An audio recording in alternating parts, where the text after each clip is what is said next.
my damn pillow first. You go ahead and intro. Go ahead with the intro, man. I got to get my little sitting pillow. Okay, what's popping and what's dropping? This your boy live and direct in full effect out the 832. And y'all already know how Jimmy J Smooth do. I'm live and direct with my boy Craig Smith the second. Out the 662, y'all already know how he do, man. So I wanted to start this off really with National Signing Day. And National Signing Day, Alabama, according to ESPN, was number one in ESPN on Rivals.com. The University of Georgia was number one on the Rivals.com. And me personally, I don't see how they became number one on Rivals.com, but I'll take it. I'll take that, being that Alabama has signed more top four-star recruits. They signed 21 four-star recruits, Alabama. And they got, I'm thinking they're right at five-star recruits. And one of those five, they would have had six had one of them had not decommitted. So to me, Alabama's still number one as far as I'm concerned in terms of their recruiting class. You know, because Georgia last year was on number one on both polls, Rivals and ESPN. But Nick Saban, nevertheless, Nick Saban did have another great recruiting year due to his same recruiting strategy by introducing himself in the parents' home, being able to have dinner with the parents' home. And Kirby Smart has taken that approach. Dabo Swinney, from what I understand, takes that approach as well. Go inside the parents' homes, and which is why he's been, matter of fact, he's been a recruiter with Clemson going back to the Tommy Bowden days. But they dropped off. The surprising thing with Clemson is they dropped all the way to number 9. What happened with that, man? Cause shoot, Clemson normally, I'm be putting like this.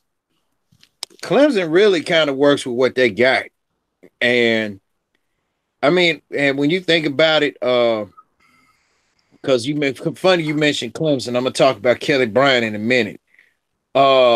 If memory served me correct, wasn't Kelly Bryant a 4 to 5 star recruit? Kelly Bryant was a 5-star recruit. Okay, and Trevor Lawrence was a 5-star, right? I gotta go. Let me research this on Rivals first, because I think I can get a better. But if I'm not mistaken, I think that he did. Hold on, Trevor Lawrence. I think he was a 5, but he might have been a Trevor Lawrence. Hold on. I'm trying to figure this. I'm trying to go on Rivals. Damn.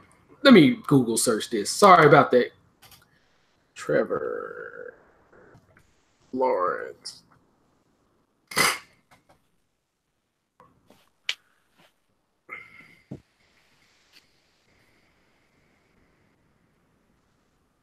Okay. Trevor Lawrence out of Knoxville, Tennessee. Well, at least he was born in Knoxville, Tennessee. I'm sorry. He went to Cartersville, Georgia, which is in the Atlanta metropolitan area. Damn, what are y'all doing up there in Atlanta, by the way? Yeah, what are they doing? Yeah, what are y'all doing out there? From sophomore to senior year, he led them to 41 straight victories, 2 state titles, 4 regional titles, breaking all the state of Georgia's passing yards and passing touchdown record that was previously owned by Deshaun Watson. He was a 5-star recruit, ranked number 1 overall in his class. Yeah, so he was the number 1 recruit according to Rivals Scout in 247sports.com. So yeah, Cartersville is Atlanta metropolitan area. But yeah, his family ended up moving from Knoxville to Atlanta, basically. Cartersville is Atlanta, so that ain't even. Yeah. But Dabo, he does things quiet as Skip. I like Dabo, man. I mean, even though he kind of said some I ain't forget that MLK thing. He was calling himself trying to retrograde or something, I guess. I don't know. That's a long story, but Dabo a damn good coach. I mean, because you know, I think I told you on here about 11 years ago, somebody said that Clemson made the most dumbest hire there ever was. A coach that doesn't know what he's doing. Look at him now, 2 national titles, first ever 15-0 team college football history, and he won it with a true freshman quarterback. Need I say more? So yeah, and from what I understand, I think he's the second true freshman because what's that boy name? Jameis was a redshirt freshman. He's the second true freshman, which goes all the way back to 1985. Jamel Holloway was the first true freshman. So yeah, I mean, and then not only with Dabo also is a quarterback friendly head coach. That's the good thing about Dabo's system. His system he can go pro style, he could go read option, he lets his quarterback be comfortable. So that's why out of the 5 quarterbacks he's coached in his entire career, 4 of them are in the top 10 passing records already. Trevor Lawrence is in the top 10 already, and this is his first year. So he's on pace to shatter that record. If he plays his senior year, he will shatter Taj Boyd's passing yards record. If he plays his senior year, he will shatter Deshaun Watson's total touchdown records. We're talking about rushing and passing. So he's on pace. He's on pace to break those records. Now, whether or not he will play those entire years, it is remained to be seen because we got new football leagues coming, and we're going to see how they operate. Is they going to let a sophomore guy come out of his sophomore year to play professional sports? You know what I'm saying? So that it's highly questionable. It's highly questionable. Larry Fitzgerald did it because Dave Wannstedt, when he was coaching at Pitt, he told Larry, he said, man, do it. He said, you too damn good to be in this school for another 2 more years. Do it. Yeah, he had advantages too as well too. So, but yeah, he was. But it's very well possible he could end up in the league or in a league his sophomore year. Is for him to beat Alabama. Alabama has Nick Saban has the only worser loss was him playing Nebraska in 1996, which that 96 team was a beast in his own right. So only a handful of teams really blown out Nick Saban. So, shit. I think, well, if Choklahoma counts, then yeah, but that was all due to the fault of AJ McCarron when he threw them damn 5 interceptions. Yeah, yeah, but I'm talking about, we're talking about that goes up with the worst loss Saban has ever had. You know what I'm saying? The worst loss Saban ever had was a 55-10 versus Nebraska, but. Yeah, Michigan State. But we got to think about it. Michigan State didn't have nearly the talent base he has at Alabama, which is I see why he took that job. He didn't have nowhere near the talent base. He didn't have nowhere near the talent base LSU had. So with him being at Alabama now he got talent to work with and he got a recruiting base. For him to for Trevor Lawrence to blow out a team of Alabama's caliber, and let's not get it twisted. I can see Clemson dominating the ACC again. Now Nick Saban, the fact that Clemson beat him, Nick Saban's a little pissed off. Nick Saban from reports, he said he's mad about that loss. So I'd be too. Yeah, so if he plays Nick Saban again and end up beating him, I got to give that boy props. You got to put him, if he's going to stay his junior year, you got to put him in the Heisman Trophy candidate. Hell, put him in the Heisman, make him a Heisman Trophy candidate now. Yep. Because that kid is 19. He's 19 years old. So he's got time, but it like I say, it's going to be a real big question whether or not he stays in the league, stays in college football, because the XFL is coming up, and then you got this new football league coming up. So he could end up playing football somewhere other than Clemson. And if Bob Stoops, he's back. Yeah, I was about to mention that he's going to coach some team in the XFL. Yeah, so if that kid gets paid over $1 million, $10 million, I say take the money. Shit, just take your money. Shit, you know, at least you'll be $10 million richer. Just do right by your money. Yeah, you know what I'm saying. Yeah, Trevor Lawrence has a bright future. Like I said, my boy is already prematurely saying he's the best quarterback ever. I'm like, we still that remains to be seen. That remains to be seen. He is one of the best. He better than Kelly. I'm gonna put it like this. He's better than Kelly Bryant and Jalen Hurts combined. I'll give you that on that one. Yeah, I'll say that on that one. Okay. Yeah, okay. I'm put it like this. Trevor Lawrence, yeah, he got some speed to him, but he's also, however, his main motor, his modus operandi, he is a pocket passer. He's a damn good one too.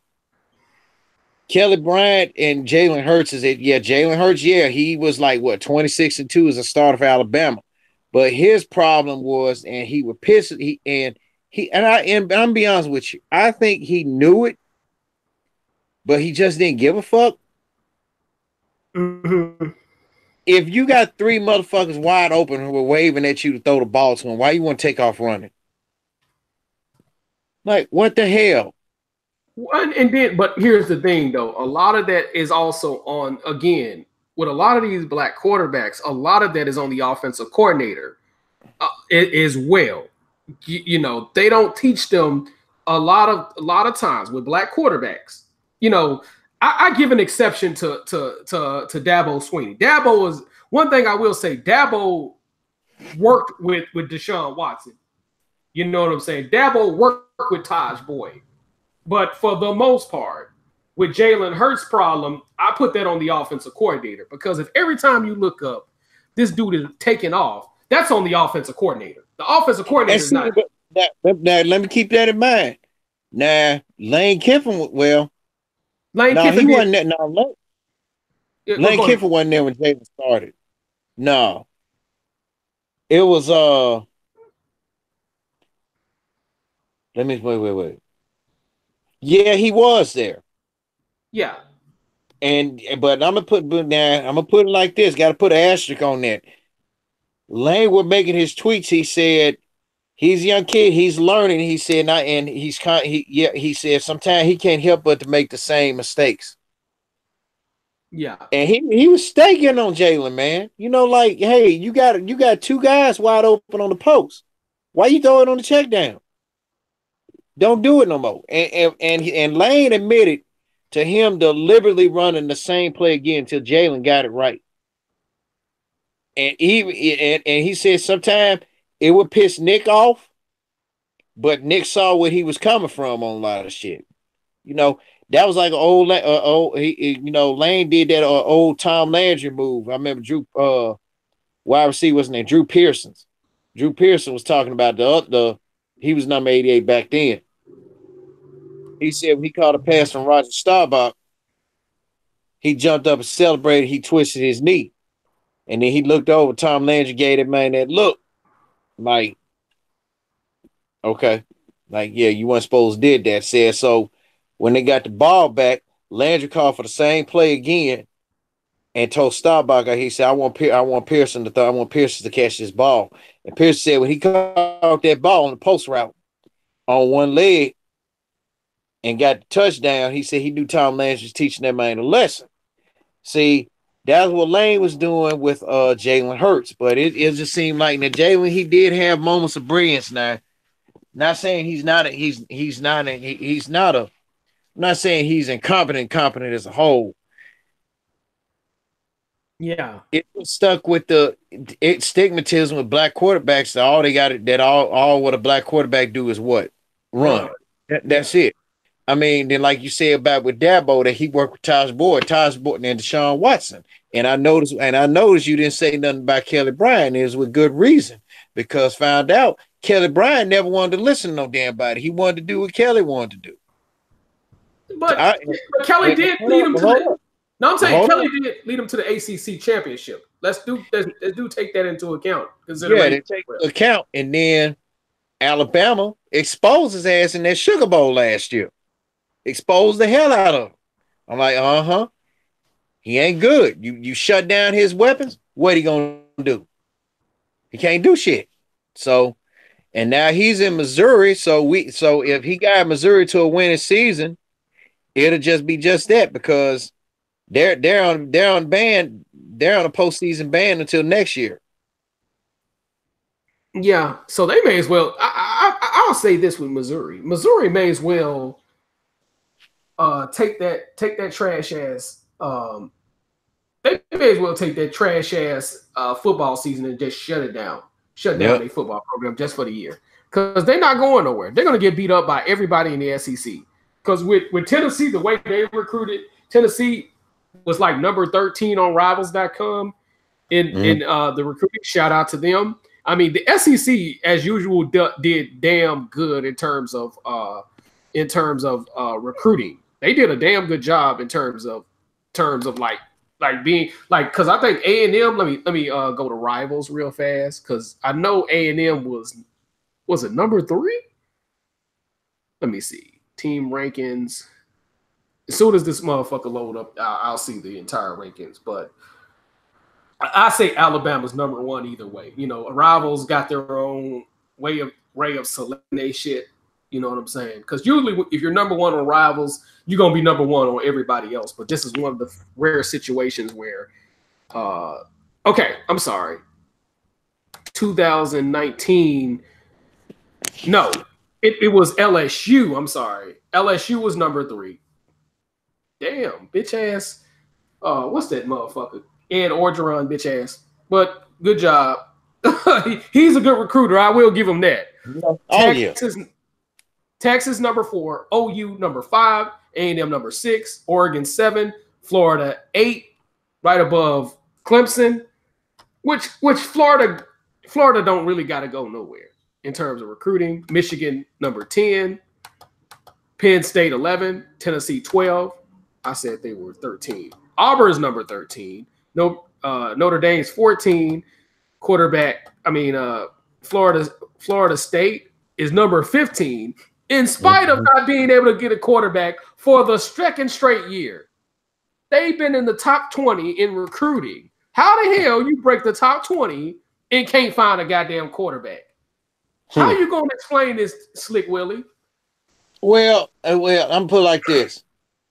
Francois lost cause, okay? But Blackman, he's better than Francois. So, and I felt he should have started Blackman in the beginning of the year instead of depending on Francois, period. You know? How are you going to, from in the words of Coach Sheldon Harrison, how are you going to explain that Florida State? How are you going to explain it?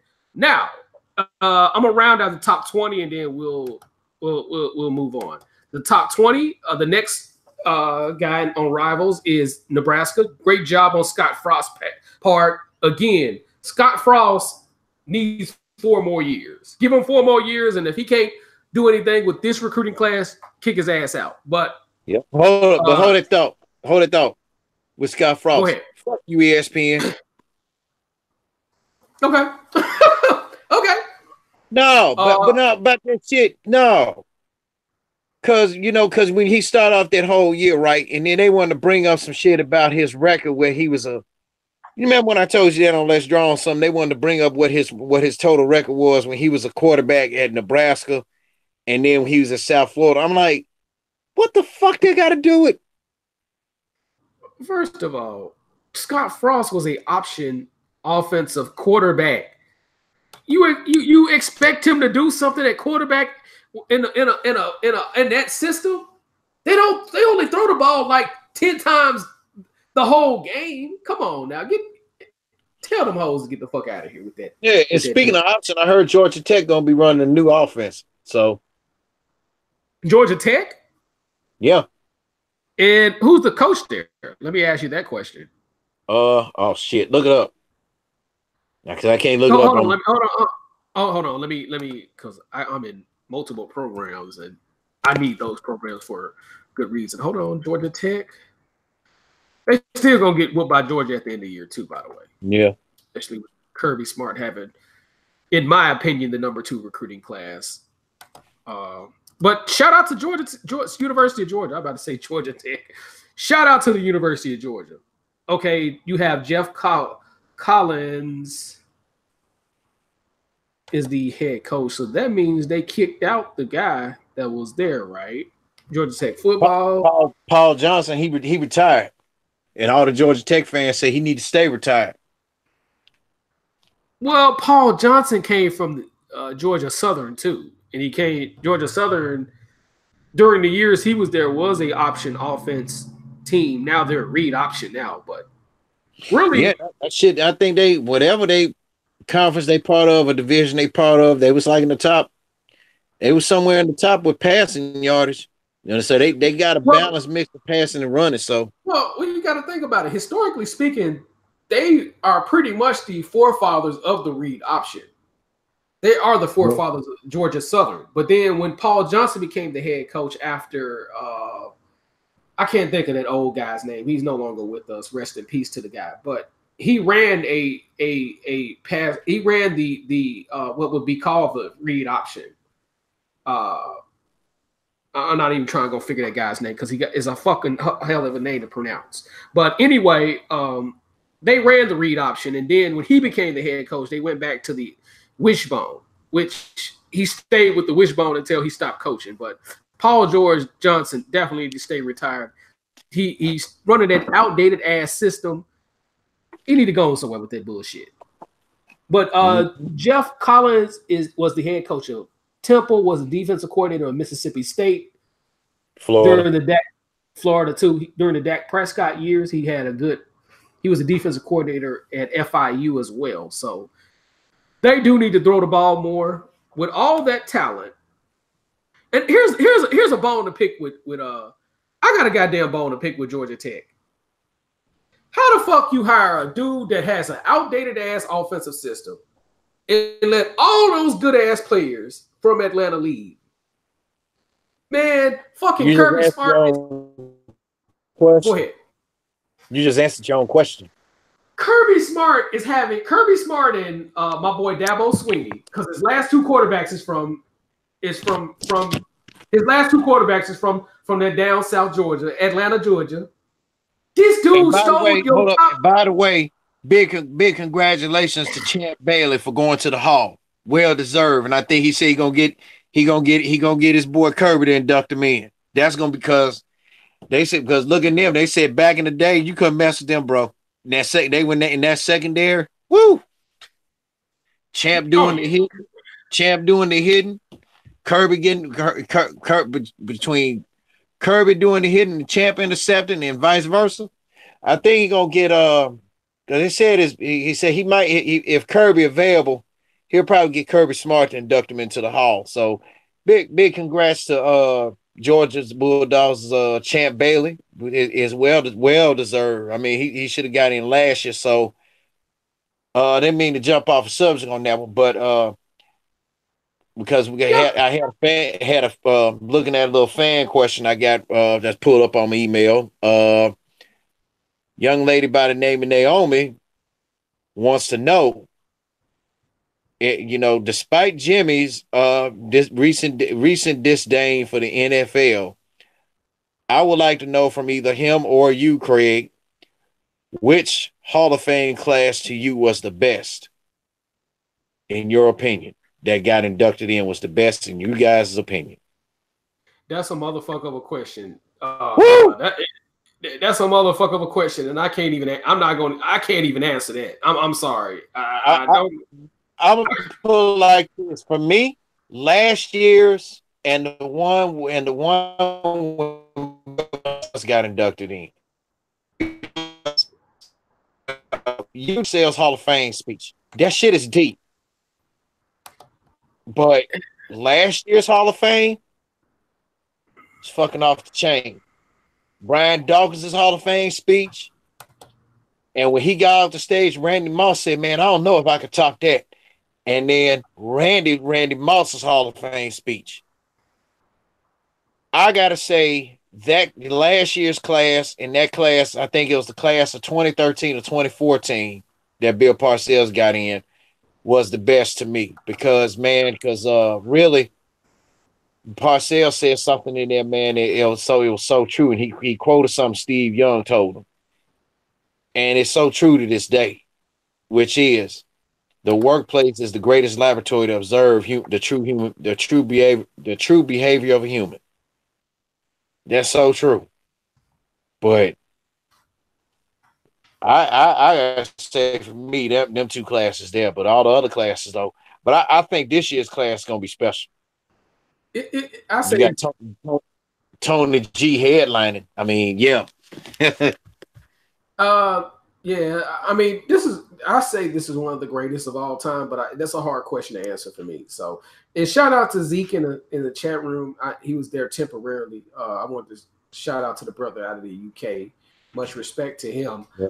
But go ahead. But back to but go ahead and chew out Georgia Tech. But back to my point. How the fuck you got all that talent?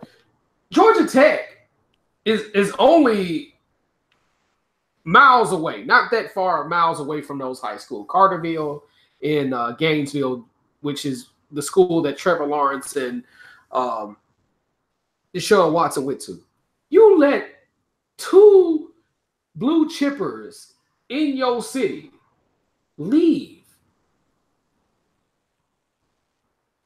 from downtown Atlanta to Cartersville and Gainesville is not very far. Barring that you don't run into traffic at Hartsfield-Jackson Airport, barring that you don't run into traffic at either one of those spots, it's not that far. How the fuck y'all miss out on two great ones because you hired a dumbass coach that want to run a outdated ass triple option system. Every coach you kind of answered you answered your own question there. Deshaun Watson and Lawrence, they didn't want to run. They didn't want to run that shit. They want to pass the ball.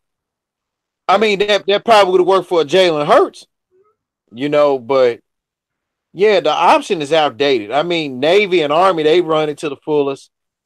Air Force, they run the Air Force runs a multiple offense. They run. Lately, they've been running. They're more of a game planning offense, but their main modus operandi is the option. Because several years they ran the pro style. Several years they ran the. They can run pro style. They can run West Coast. What else? The read option. The spread offense. The run and shoot, and all that. They're a mixed bag, so you don't know what you're going with Air Force. They run a mixed bag offense. So I mean, really, the only two true schools or academies or organizations that I know run that to the fullest is Army and Navy. That's it. Air Force, they run a mixed bag. Yeah. So, but yeah, I mean, and here's another player who was mentioned who may get into the Hall next year along with Troy Polamalu, who we ain't heard from in a minute. Calvin Johnson. Yeah, Calvin Johnson. And this man every year, rookie of the year, he been getting 1,000 yards every year, and he retired. And everybody questioned about he should never retire. Hey, he saw the writing on the wall, bro. I look at it like this here. Calvin, grown ass man, he saved his money. And then at the time, I think he had got married. He was about to become a dad, first time dad, and shit. He read the writing on the wall. So and to this day, he's still making money. So shit, I can't blame Calvin for getting out, for quitting while he's ahead. I'm not saying Calvin Johnson's no fucking quitter, but I don't blame him for quitting while he was ahead. So here's the thing with people with that dumbass mentality. First of all, again, he's a grown ass man, like you said. He's a grown ass man. Second, he can do whatever the fuck he wants to because that's his life. He lived his life. He lived his dream. Unlike some of you motherfuckers that's probably criticizing him. He lived his life, unlike some of you motherfuckers out there that's criticizing him.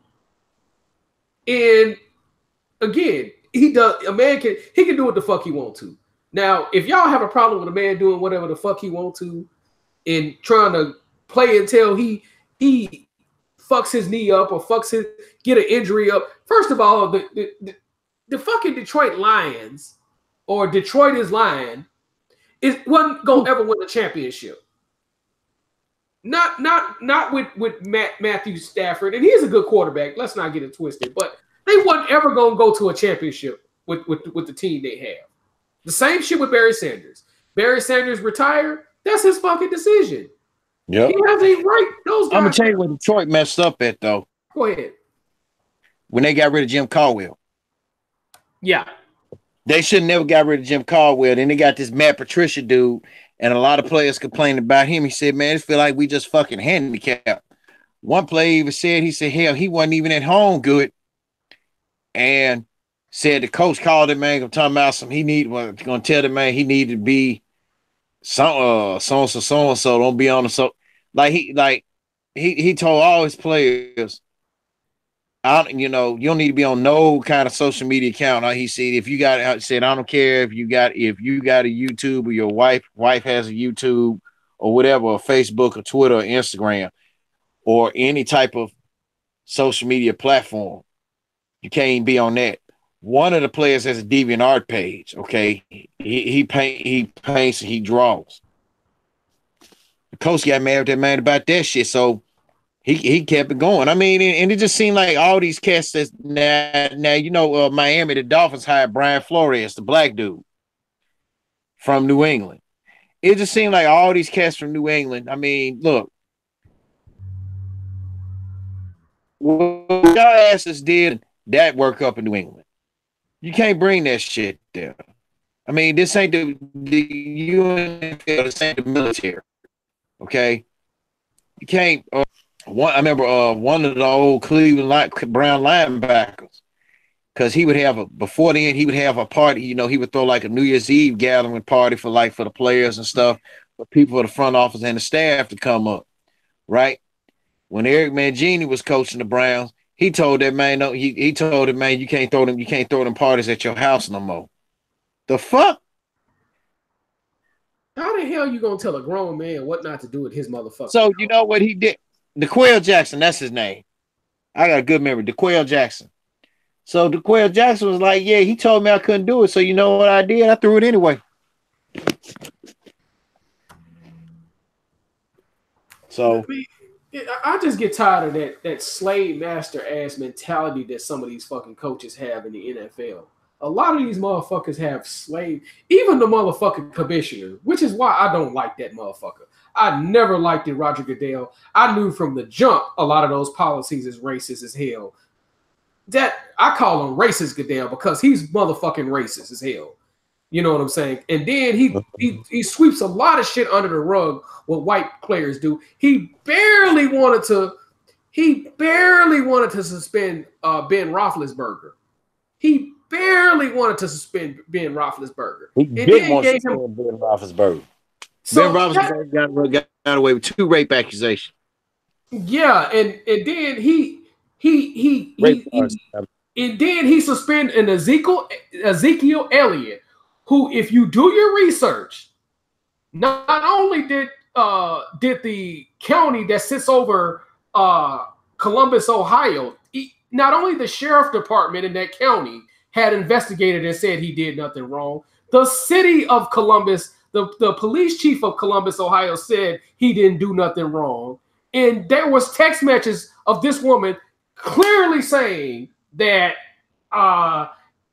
they're gonna believe me because I'm white. There were text messages, and Roger Goodell still suspended Ezekiel Elliott. Wait, glad you brought that up, because the first ever episode, I think the second episode of Undisputed, Skip Bayless talked about that shit. He said that was just and Roger Goodell, he said Roger Goodell not only with him, despite him being a commissioner, and despite him sharing the same because he does. He said Roger Goodell insulted himself as a man for that. He said, because if I were the commissioner and if I have 500 million people telling me that he wasn't in the wrong, I'm going to believe you. Exactly. You know, and he was right. He said, I'm going to believe you. He said, but you know, and I'm like, and Shannon Sharpe was pissed off about that, man. He said, how the hell are you still not gonna take? Said that the damn city of Columbus, Ohio, even said he was in the wrong. He wasn't in the wrong. He said, but this girl gonna turn around and say, oh, they gonna believe me because I'm white. Oh, okay, well, yeah, we believe her. And what Goodell did, he basically insulted the whole city of Columbus. Exactly. These guys properly investigated, and then let's take an account of this. Both of the police chief and the sheriff is white. That's the fucked up part about it. And Roger Goodell still suspended this motherfucker. They was pissed off about it. It's like, what the fuck? That's the reason why Jerry shit for nothing. Exactly. And Jerry Jones was pissed off about it. He didn't even want to re-sign him as the commissioner. I'm saying Roger Goodell is a fucking racist. And when he imposed that personal player conduct policy and put that personal player conduct policy in place, I said it even then. And I was under 18 when I said this. That shit was racist. And it is. It's very racially motivated. Mm-hmm. You know what I'm saying? If you get accused of anything with all the evidence with all this evidence saying that you didn't do anything, that motherfucker will still suspend you based on that fact. And the Players Association, let me get on you Players Association coons, because that's what the fuck you is for allowing this shit to happen. You Player Association coons. I don't know who's running the Players Association. I don't give a damn. But you tap dancing, shucking and jiving, ass bucking, Sambo shuffling ass Negroes ought to be ashamed of your goddamn self for letting that shit go down. DeMaurice Smith. What else? DeMaurice Smith. Okay. DeMaurice Smith, coon ass. Your ass ought to be ashamed of yourself for allowing that shit to pop off with Roger Goodell. Give that motherfucking hoe that motherfucking problem. This goddamn KKK cookout barbecuing ass motherfucker, that goddamn type of power. You need to get your tap shoes and you need to tap dance every time you get on camera because of the fuck shit that you allowed. You allowed this motherfucker to do some fuck shit like this. You Sambo shuffling Player Association ass bitches need to make a change to this shit, because you giving this KKK cookout barbecue cookout motherfucker too much goddamn power with this goddamn shit.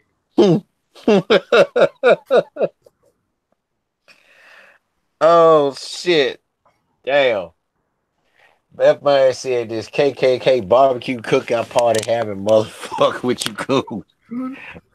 Yeah, you niggas need to, when you see Roger Goodell, all you hoes need to just get on your knees and suck him off and then put on your goddamn tap shoes, because I'm sick of this Sambo shuffling that goes on with the NFL. You motherfuckers is the reason why Colin Kaepernick can't get a job, because they see how big your booty hole is. Your booty hole is the size of a motherfucking A-ball, and you let all the owners, fuck all 32 owners, fuck y'all in the ass with this fuck shit. This is a fucking disgrace, and this is why I'm gonna continue to boycott the NFL. Because you Sambo shuffling Negroes created the foundation for this fuck shit. So it is what it is with you A-ball booty hole ass motherfuckers.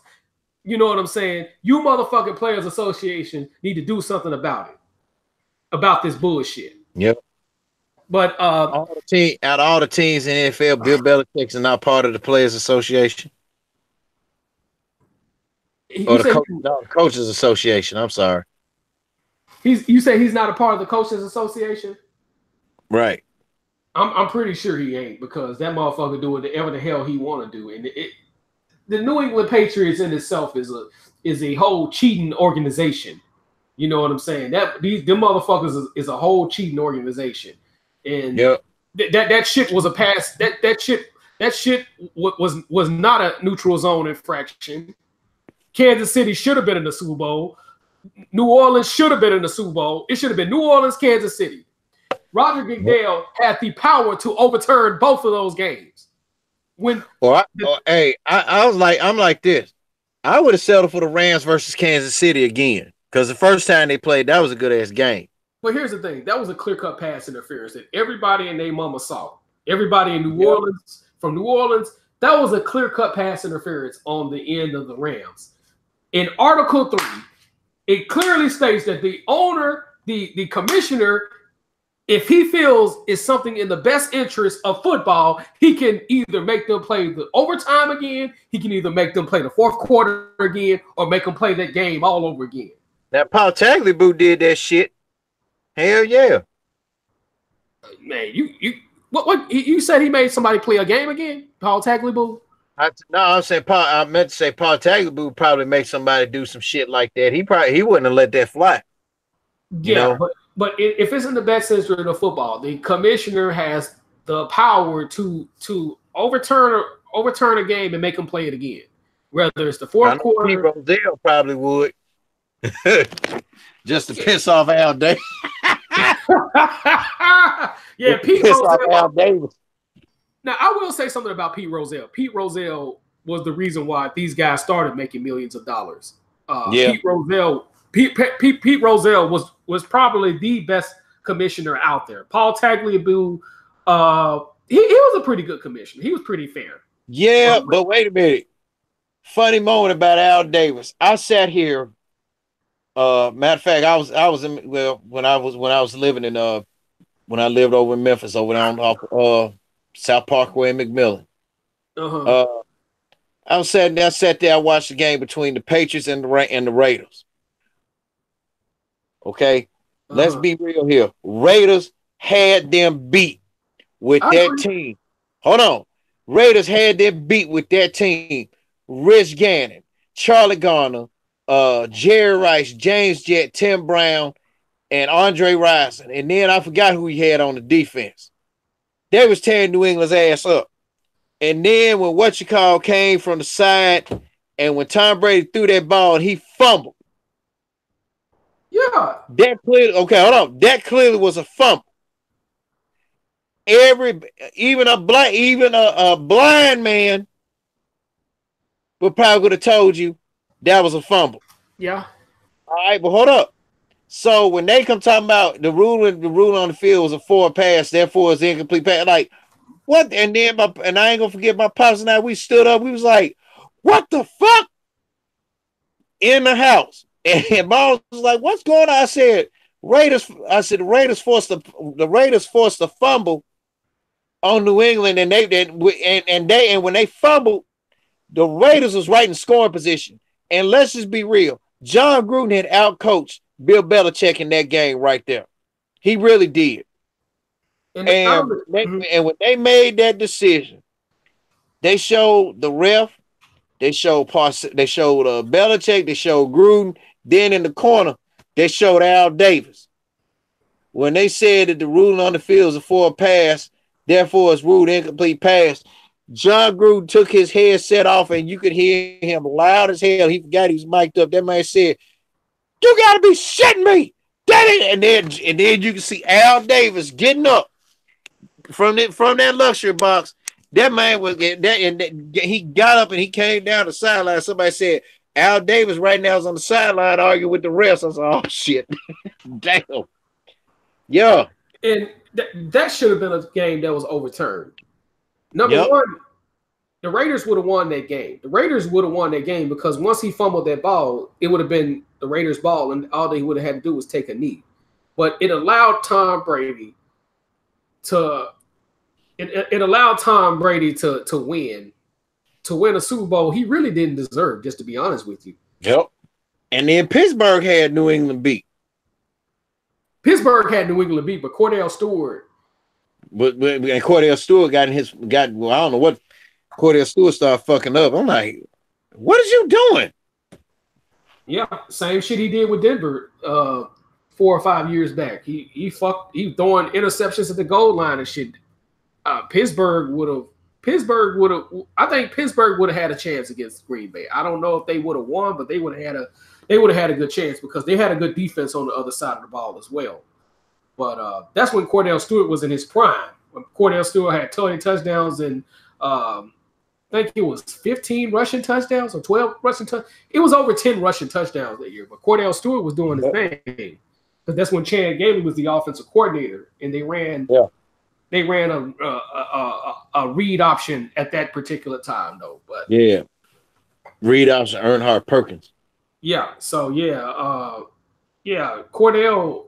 I think Cordell would have had a chance against them boys, but then they started shuffling the team around, shuffling Yancey Thigpen and those guys around and shit. So it is what it is with that. But another thing about Tom Brady won at least 3 of his Super Bowls in controversy.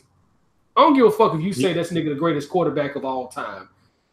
I'm pretty much not going to argue with you at this point. I still think Joe Montana is the greatest. But hell yeah.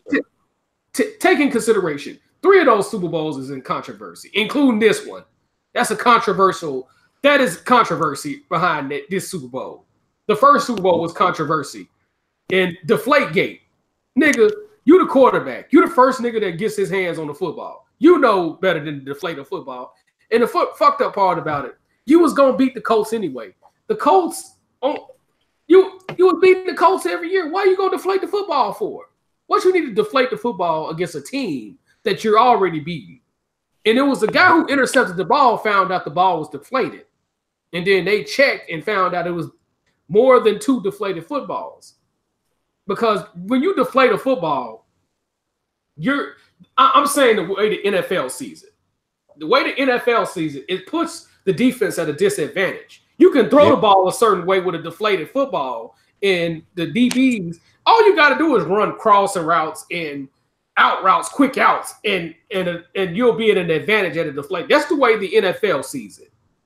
You know what I'm saying? So you're putting the defense at a disadvantage. So I see where the NFL sees it, but the rules are the rules. I will say that if they say it's only supposed to be 2 deflated footballs, you need to follow the rules. Tom Brady was clearly responsible for that problem. So the thing is, he won 3 Super Bowls in controversy. So if we're going to argue about we're going to talk about Tom Brady being the greatest, well, put Barry Bonds in the Hall of Fame. Because the thing was, the Supreme Court ruled that they didn't find evidence of Barry Bonds willingly taking steroids. That's what they ruled. So put him in the Hall of Fame in baseball, and don't give me that shit about don't give me that shit about him being a cheater. That's the way I look at it. Well, put Roger Clemens in there. Oh yeah, exactly. But you wanted to bring up another topic, so let's bring that up, brother. Yeah, I don't know if people know it, for all you Kansas Jayhawk fans, because Jimmy, correct me if I'm wrong, I did send you a link about that story, right? Yeah, he did have a family issue. Okay, he dealing with a family issue, but there's more to the story. Because they're saying now that Bill Self will probably just go ahead and just kick him off of the team. Now, I stand corrected. Jimmy J and I along with Jimmy J Smooth had now caused Bill Selfish, because Bill Self is, I'm put it like this: Bill Selfish is a dirty motherfucker, and I'm just calling it the way it is.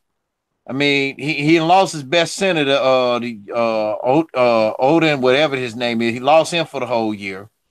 Now you done lost Legero Vick, but from what I heard, if you listen on that clip, the beat writer said that he himself doesn't like Legero Vick's personality. And I kind of get and you know, when you look at old Legero Vick interviews and how he talked, you can kind of gather how he is. Listen, Jayhawk fans, let me tell you something. Bill Self is dealing with 3 Memphis niggas, okay? The Lawson brothers are 2 of them. and Vic is 1. All right. And I kind of can gather, and then I did my own research on Lagerald Vick. He a silly ass nigga, man. I'm just he's silly. He that street nigga silly. You know, you get my drift, right? That's what it sounds like. Yeah, he that, you know, he that street nigga silly. Like, you know, like he ain't gonna let you hear, you know, like, because Bill everybody was saying that he's guarded about his personality and all this other stuff he had that on block, but they said when Bill Self be around, Bill Self would tell him to do something, Lagerald to do what he want to do. So it just come with the territory. Now, Jimmy and I, we call Bill Selfish is because of that Billy Preston situation. And big shout out to his mom, Nicole P. And I interact with her on Twitter on occasion, man. That's the man, she's the sweetest person you'll know, dude. And she's not too fond of Bill. But when I was interacting with this Kansas Jayhawk fan, because they moved out of Lawrence, so they said they've been out of the funk. I had to update them about the Billy Preston situation. They even said that that was fucked up because it wasn't more on NCAA's part. He said he felt it was more on Bill Self's part also. You know, talking about, you know, the financial matters and stuff like that. Then they said his first day there at school, he wasn't going to play because he missed class. You know, and Bill Self got a rule, said if you miss class more than twice, you off the team. You know, so it's a strange situation. And then they say his leadership qualities. They said Gerald Vick, he taken after Josh Jackson with his leadership qualities. And we all know about Josh Jackson would have been in jail right now over that aggravated assault thing. So, and somehow, some way, he got out of that. I guess more like a confidentiality, a cease and desist or some shit, something like that. You know, he got out of that, so he trying to take after Josh Jackson with his leadership abilities. So whatever going on with Lagerald, man, you know, I hope everything pulled through. But my advice to that young man is this: leave the silly shit where it came from, and focus on playing ball. Focus on being about yourself, man, because you're gonna get ready to go in the next level. And to be honest with you, Lagerald is more of a mid to late first round at best. Yeah, and then he's been inconsistent throughout the year because in the beginning of the year he was on, and now he's like playing very inconsistent. And in the beginning of the year, I kind of picked Kansas to be in the contention, but the way it's looking, it's like I don't know about that right now. Yeah, they're 18-6 right now because they won today. Yeah, that's good for them. Speaking of which, the Duke and Virginia rematch tonight. And the bracketology has Virginia as the number 1 seed again. On behalf of Jimmy J. Smooth and myself, don't put your money on Virginia like I fucking did. Let me do another Coach Sheldon Harrison moment. How you gonna explain that? Bracketology. Number 1 over Gonzaga, Duke, and Tennessee. But hold on. But wait a minute. Bracketology got speaking of Gonzaga, they got your boys as a number 1 seed, but their best player been hurt. So Mark Few, the Trilly dude, the 6'11" guy, the one I told you about, the power forward was popping them threes. Yeah. Yeah, he's been off and on hurt. So, but I say that don't matter because the system. But them dudes, hey, they 22-2. And it's like what what's his name? Jay Biller said, yeah, Trilly's hurt. He was like, and he said Mark Few really has Mark Few has the deepest bench right now in college basketball. Because Trilly went down, them fools still went to a 3-4-2 guard lineup. Yeah. They run a balance between the flex and the motion offense. So they still dangerous. They're still dangerous. So I mean, I wouldn't want to be playing Gonzaga. I wouldn't want to be playing them your boys, man. Them your boys. The way Tennessee looking, I wouldn't want to be playing them either right about now. Gonzaga, those are the three teams I would not want to be playing right now because they ready to rock and roll. Damn. Well, I'm gonna get back with you on a future show about that, but shit. I wouldn't want to play I wouldn't want to play Tennessee or Gonzaga either. Yeah. Now, if you put them in the same, well, hold on. But if you mess around, put Tennessee and Gonzaga in the same bracket, I'm gonna have a fit.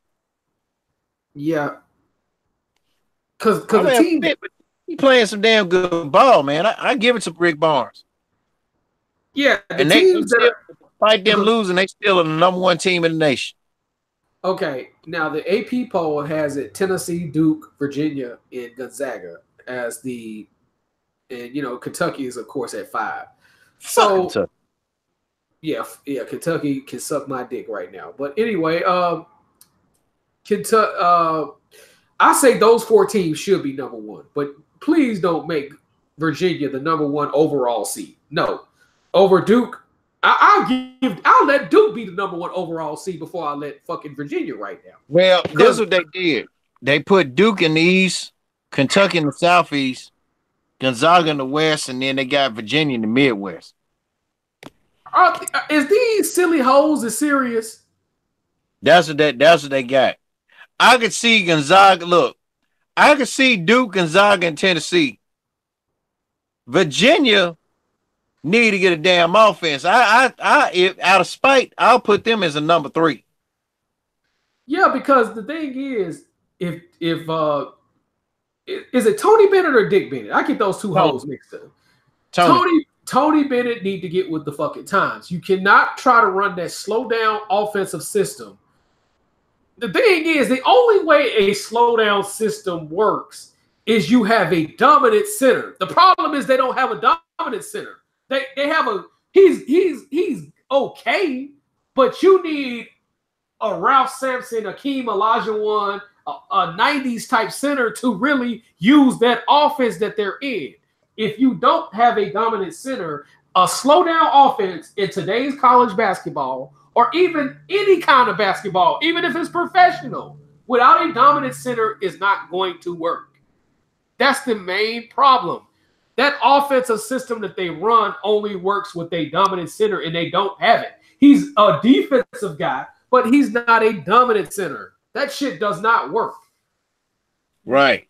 He have to get with the fucking times. Okay, but see, now your boy Mark Few, he's a defensive guy, but look at the offense. Look at the system he running. Yeah. He runs a mixed system between flex and motion. So Gonzaga, I cannot even dispute Gonzaga. Gonzaga is going to got a good offensive system, hands down. They got probably, you can argue Gonzaga, Kentucky, and Duke have probably the 2 best, even Notre Dame. Put Notre Dame up there as well. Probably have the 2 best offensive system, the 3 or 4 best offensive system in college basketball, hands down. Mark Few is a defensive guy, but he definitely has the offensive system and the players to fit in that system. But I don't know where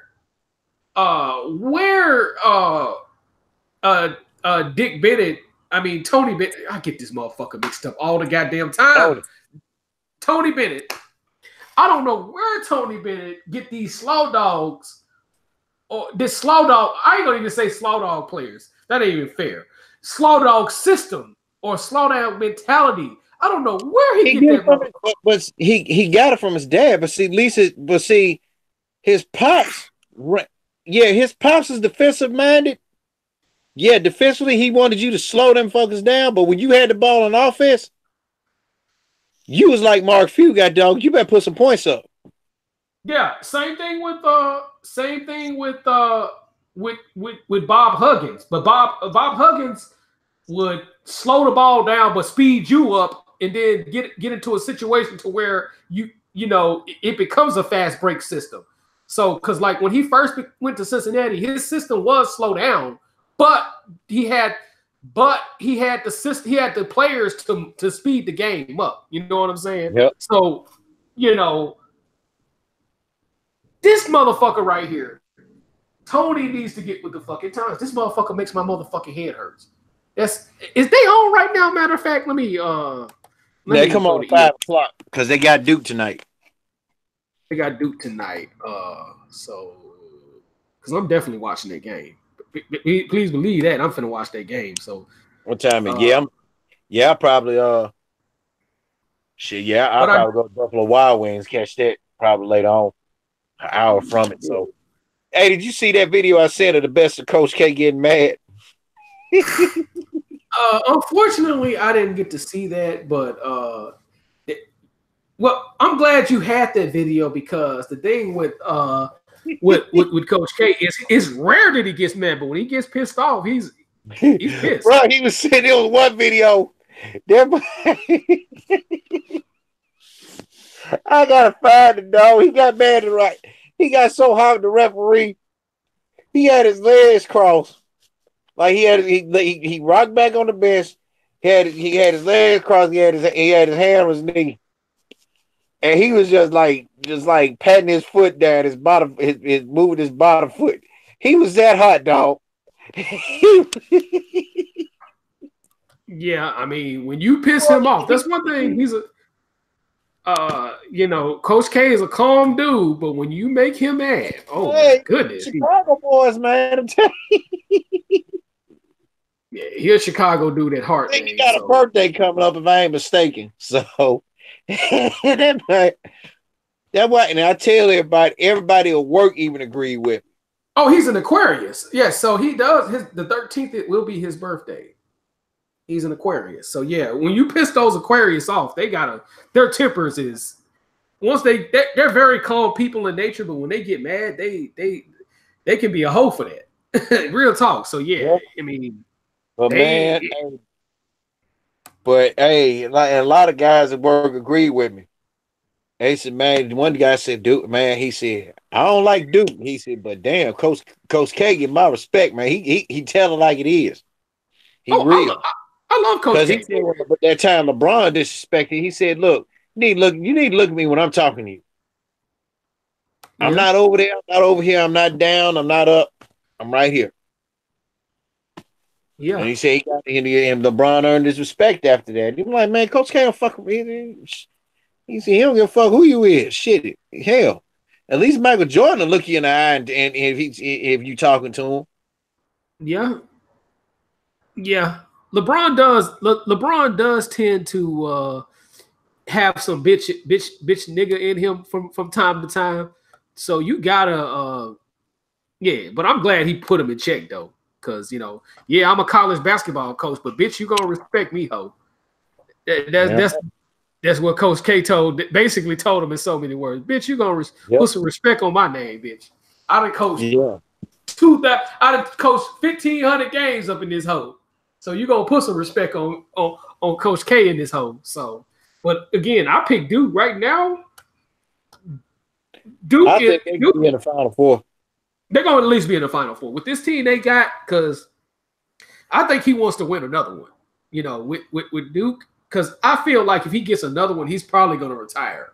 Because I think, when you get – he's in his 70s now. So he's at the age to where he doesn't have that same fire. Well, he does have. I'm not going to say that shit. But, and eventually that fire is going to burn out at some point. So I think he wants to win one before he completely gives it up. And then he has had health problems as well. So the hip, the back.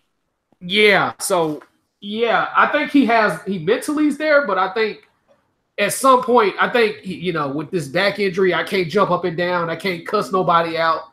So I gotta. Yeah, I know. Well, I know. I remember that hip injury from 24 years ago. He had to have some major surgery on that because he couldn't find out he need to have major hip replacement. Oh yeah, yeah. So I'm I'm interested to see what Coach K is gonna do if he gets a championship this year or in the next. I give him about the next 5 years if he's still coaching. He's gonna get another championship in this timeline. But I feel like if he gets it, he's gonna be like, I want to go out on top. So I think he's gonna be smart enough to go out on top. So, but it'll be interesting to see though. So, but hopefully, go ahead. Blip blip. I'm doing that blip blip because I'm going to put you on the spot on something. Or Go what ahead. if a flip flop? What if Coach K was coaching Gonzaga and Mark Few coached Duke? Putting you on the spot here, Jimmy. I think he would have at least 2 national titles at Gonzaga. What about Mark Few? Mark Few would probably win at least 1. Damn, he asked that pretty good. I kind of figured that. I mean, you were close to mine. I said Few would probably win 2. But he definitely would not be dominating North Carolina the way Coach K has dominated him. No. And the only reason why Carolina has as many wins as they do because Coach K wasn't coaching them. He does have a winning record against Carolina. The only coach now when Dean Smith was coaching there, he had a losing record. But yeah, since they had the coaching shuffles, he has a winning record. But Duke, before Coach K was the head coach, right, Duke had a losing record against North Carolina, NC State. What's the other team? They had a losing record against Maryland, and it's another team. I can't say Virginia. It's definitely not them. But he had a losing record against 5 of Carolina, Maryland, and NC State. Because NC State. Neil was coaching Maryland at that time. But from what I understand, from my recollection, we knew those guys are for sure. But I think he had a losing record against 5 of those current 8 of those ACC teams at the time. But then the only team he has a losing record against as a head coach is Kentucky and North Carolina. Yep. You know what I'm saying? But he has a winning record against the current Kentucky head coach, which is Calipari. He's only lost 2 games against Calipari he's only lost 2 games against him. But he has a winning record against. And of the 220 teams that Duke has played and throughout their history, only 5 has a winning record against Duke. Right. Of the 200 plus teams Duke has played. Because Duke has played over 220 teams. And Duke has a winning record against all but 5. You know. Now, don't ask me what those teams are because that's a long list. And you have to go to statsreference.com to figure that out. But, you know, the fact that he was not the head coach in the early years that North Carolina was dominating, we're talking about Jim Crow, rebel hat wearing ass North Carolina. That was the reason why Patrick Ewing and Michael Jordan didn't play on the same team until they got to the Olympics. Yeah. Yes, Patrick Ewing was supposed to be a North Carolina Tar Heel, but when he saw the KKK there, he was like, no, Jim Crow, I'm about to go to Georgetown. Yes, that's what made him, because he was going to go to North Carolina. This is an indisputable fact. Yeah, I heard. Yeah. But he saw Jim Crow. He saw Jim Crow and he said, no, go. And I think if Jordan and Ewing was on the same team, them dudes would have had 3 consecutive national titles. What if Jordan was on Georgetown? Say what now? What if Jordan played with Georgetown? If the opposite was there, or just Patrick Ewing being at Carolina. Well, hello? Yeah. Yeah. So with him going to Georgetown with Patrick Ewing, is that the question? Yep. They would have won all 3 years he was there. Yep. Because of the system. Because the system was different. Yeah. And then plus, in my own way, I think John Thompson probably would have handicapped Jordan a little bit. Because no, Dean Smith didn't. That's one thing I can give about Dean Smith. When he had guys like Rick Fox, James Worthy, Jordan. He had Jordan, James Worthy, Kenny Smith, Sam Perkins, Rick Fox, George Lynch, all those guys. He didn't handicap them guys. Actually, he did handicap Jordan because he said it in his book. He said Michael Jordan was capable of scoring 30 plus points at Carolina, but he wanted him to play within the system. He scored a lot within that system because you got to think about it. He had Brad Daugherty, Buzz Peterson. He had, that North Carolina team. You had like at least eight NBA players who played at least 5 years in the NBA. So he did say that in his book he did handicap Jordan, but it wasn't enough to stop him from averaging. It wasn't enough for him not to be player of the year. He was player of the year 2 years in a row when he was at Carolina, but he wanted him to play within that system, and he didn't want Michael Jordan to just jump on the NBA. He said this in his book. You know what I'm saying? So he did handicap him. Now when he wanted to show off, when he got the opportunity, like on the fast break, when he had that slam cam time, as we used to call it, he was like a pot of neck bones, because every time Duke played North Carolina, Michael Jordan would go off for like 30 points easily. You know what I'm saying? But he did handicap him. But I definitely know for a fact that John Thompson would have easily scored, because John Thompson ran a up and down system. You know what I'm saying? He didn't slow his players down. You know what I'm saying? He would have made them play within the system, but he wouldn't have stopped him from doing what he do, because Patrick Ewing and Michael Jordan and Sleepy Floyd on the same team.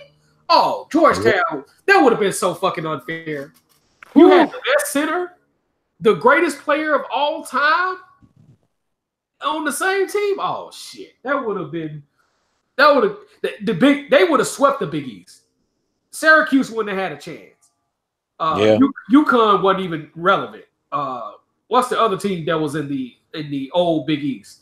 All those teams, Villanova, they would have destroyed Villanova. There ain't no way Villanova would have won that national title with Jordan and Ewing on the same team. No. They would have had 3 national titles at Georgetown. It was just Dean Smith ran the four corners, and the four corners is meant to slow the clock down. And at that time, college basketball didn't have a shot clock at that time. So offenses like the four corners, the Princeton offense, the high post offense that Denny Crum ran and John Wooden ran people to death with that. It was meant to slow down the game. And but the advantage that John Wooden had is he had a dominant center, just like Denny Crum with Purvis Elliston and Felton Spencer. They had a dominant center, so that's why it worked. They was able to score at will with that offense because they had dominant centers. But when the shot clock, when the 3-point line was instituted back in 86, 87, those offense was very irrelevant. When they started instituting the shot clock, those offense was obsolete. So yeah, with that. So, but yeah, Smith did slow him down. He did say that in his book. He did slow him down. It may not have seemed like it, but he did. He admitted that. Yeah. Okay. Yeah, and then another thing, I posted up something about with that boring ass Super Bowl with the Patriots winning 13-3.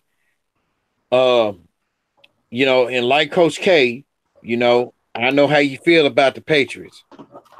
And I kind of know how you feel about Bill Belichick, but you got to give him props about coming up with these good ass game plans. He ran a defense I haven't saw in a minute. The 6-1-4 defense. 1 linebacker and 4 deep in the secondary to stop the Rams. And gotta give it to him. That is a good game plan, but I'm gonna say that that 1990 Super Bowl Giants team had in them 3 games they played. Their game plan, Bill Belichick's game plan was off the chain. I mean, like I said, he ran a 4-3 over front against the Bears when Dicker was expecting the 3-4. Then turned around. They didn't play no Pacific defense against the 49ers. It was just a base nickel. You talking about the 91 Giants. Am I hearing that correct? The 90. The 90 Giants. Okay. But you got to also take into consideration the 49ers would have went to 3 straight Super Bowls had Joe Montana not got hurt. And True. Steve Young came in the game because if Joe Montana was playing, they would have drove down the field and won that game. The problem was it was a pressure situation for Steve Young. And this 49ers team was probably better than any other Super Bowl winning team that they have. You know what I'm saying? I have to say that. But they would have drove downfield and scored on them boys. Probably scored to where the Giants, because the Giants kicked 5 field goals to win the game. The 49ers went downfield with John Taylor so fast, it was crazy. So he got the benefit of Joe Montana being hurt. Yep. And then against the Bills, said to slow down their no huddle offense, they implemented the 3-3-5 defense, and all they did was just run the ball. And they had the highest time of possession in a Super Bowl record for time of possession. Yeah, that's true. That's true. I'm like, you gotta give it to him on that. Then he said, I think he said he said, I don't know if he said if it was on that year or the year before. He said they were playing Detroit. And he said that's when they had Miles Davis as the offensive coordinator because they was running the run and shoot under Wayne Fouts. Yeah. So said Bill Parcells said, so what y'all defensive geniuses have come to the conclusion of, because Al Groh told the story, and then Bill Belichick said, yeah, he said, man, we had wrapped it up. We were getting ready to go. He said, because we were sleepy and high and tired and hungry, and then Bill wanted to hold us up. And he said, and that's when we told him, he said, well, Detroit runs the run and shoot, which relies on speeds. He said, so we're going to complement speed with speed by running a dime.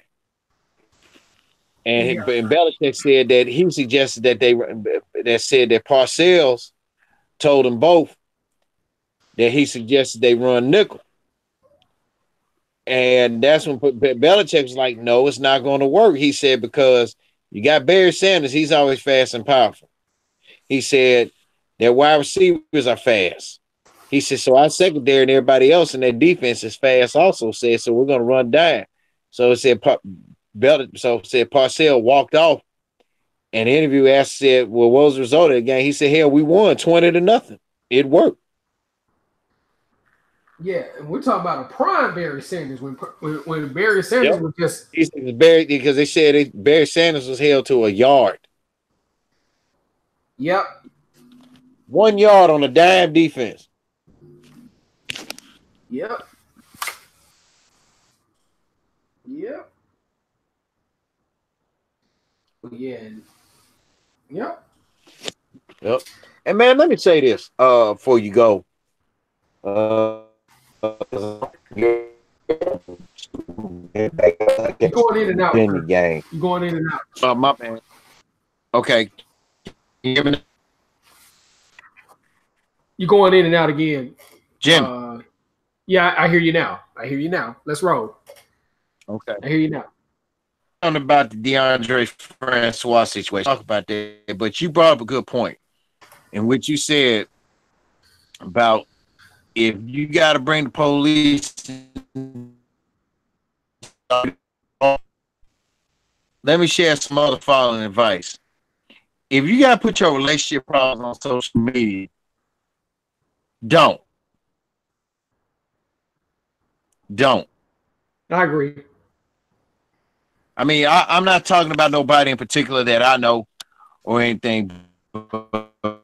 And, you know, like now on Facebook, okay.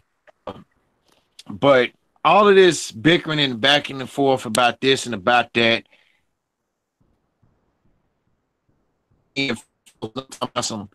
Oh, I see it. But I don't want to read that shit. Look, whatever is going on with you all, business on Facebook. Don't put your business on Twitter. Don't put your business on the remnants of Google Plus, because I hate that's getting ready to go down. I hate that's getting ready to shut down. And that and the Google mess fucking up a good thing on that one. It ain't worth it, because a lot of people really don't need to know your business. Me, on a personal note, if I want to know, I'm going to inbox you. Hey, you might want to slow y'all roll. I said, because y'all catching a lot of heat on Facebook about all this shit about what y'all doing, or catching a lot of heat on Twitter about y'all going back and forth about this and about that.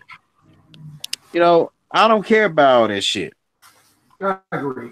I mean, so man, keep y'all relationship problems off of social media.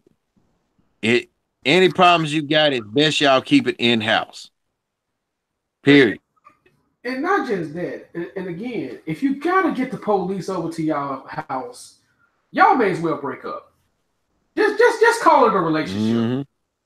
If you gotta put your significant other on blast, just break up. Y'all do better to break up than to just be on some nigga shit.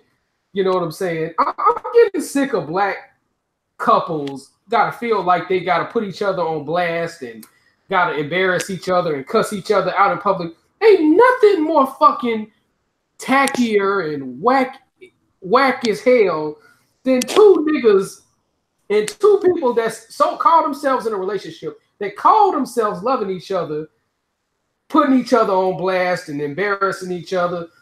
Ain't nothing more whack as hell than that bullshit. If y'all gotta do all that, just break up. If you gotta call the police on the bitch, just break up. If you gotta call the police on a nigga, just break up. That's it. That ain't nothing more embarrassing than that fuck shit. Nothing more embarrassing than that fuck shit. Stop embarrassing each other. A couple should represent themselves to the fullest extent. And if y'all gotta do all that, what the fuck y'all doing together? That's my thing. What the fuck is y'all dumbasses doing together? You know what I'm saying? Embarrassing each other and doing all this stupid shit, man. If y'all got to do all that, just call it a relationship. Ain't nothing wrong with regrouping, moving on. Ain't nothing wrong with that. But people got to feel like they got to work out a toxic situation when the shit is clearly toxic. No, move the fuck on. Yep. You move on, she move on, and he move on. That's it. That's it. Let's charge it to the game, man. So it is what it is. I hope DeAndre Francois get his life together, because the dude wanted to play his senior year. I don't know if he's the greatest quarterback in the world, but the thing is, I will criticize him about one thing, and one thing only. Dude, you had to call the police on the bitch, and it went on TMZ, and it got millions of views. Dude, you should have left the first time. If that bitch was tearing up your shit and doing all that, dude, you should have left the first time. And that's the reason why I clown. This is the reason why I clown that dude. Because if that had to be done, you need to go on about your business. Because one thing about me, if the police come over to my house, I tell a bitch real quick. I done told all my ex-girlfriends, even my little jump off bitches, my little bitches I beat up and shit. If I gotta call the police on you, or if I gotta put you out my house, don't speak to me no more. Because if I gotta do all that, I don't want to fuck with you. That's it. That's it. And you said that, and now DeAndre Francois is not the greatest quarterback in the world. That and big shout out to my boy Trey Murphy, man. That he a Florida State fan. He a DeAndre Francois guy. So he'll probably can tell you in his own way, man. DeAndre Francois, he's sorry as a motherfucker, man. He's sorry as hell. Goddamn. He's sorry as fuck. Fuck him. That's what he'll say. And it is what it is with that, man. Even, our boy came down there and tried to motivate that boy to be great. And if a former Heisman Trophy winner can't come motivate you to be good, I don't know what's gonna motivate you. So talking about Charlie Ward. Well, when Jameis Winston I mean, Jameis Winston came back. We know his personal life, so we're not going to talk about that. But he came back and motivated them boys when they played Ole Miss and stuff like that. So if he can't, if a former alumni can't motivate you, I don't know what can motivate you. You know what I'm saying? So Deondre Francois is a lost cause. I will say that he is a slow dog in terms of that. But I hope he does well wherever he goes. I will say that I don't want to see any brother have to run from the law or be involved with the law because some chick had called the police on him. But again, you can't put yourself in those kinds of predicament. Like my granddaddy always say, if you gotta hit the bitch, you don't need the bitch. And that's it. And I totally agree with that. You know, granted, some people that they've been together 50, 70 years, whatever, they may got into a fight or two. But everybody didn't know they was in that shit. They were like, hey, we whooped each other ass. I put a knot upside your granddaddy head, and then we work things out. But my thing is, if y'all gotta call the police on each other and all that shit, call that a day. Call that a day, man. So it is what it is with that, man. You got anything else you want to add to that, man? Man, no, I really don't, brother. I was letting my phone cool off a little bit. I don't know if it was echo going. No, I ain't got nothing to add on, man. Other than that, shoot, great little live stream. Shit, gotta get myself ready for this long ass day tomorrow at my job. Shit. But yeah, I had to congratulate Alabama on another great recruiting class, and I had to congratulate Georgia for, I mean, the fact that you even get in the top 20, that's a lot of respect. And shout out to Scott Frost in Nebraska. He's doing a good job of recruiting, making sure the boys get right. So I say give him all the time in the world you need so he can get Nebraska back on track. I say by next year, Nebraska should be in the driver's seat in terms of trying to make it become a top 10 team a top team in the Big Ten. So so Scott Frost, congratulations for having a good recruiting class. Congratulations to all the guys in the top 20 that I mentioned. USC is in the top 20, South Carolina is in the top 20, University of Washington. So hopefully you guys have a good program in the process. So it is what it is. So if you don't have anything else, man,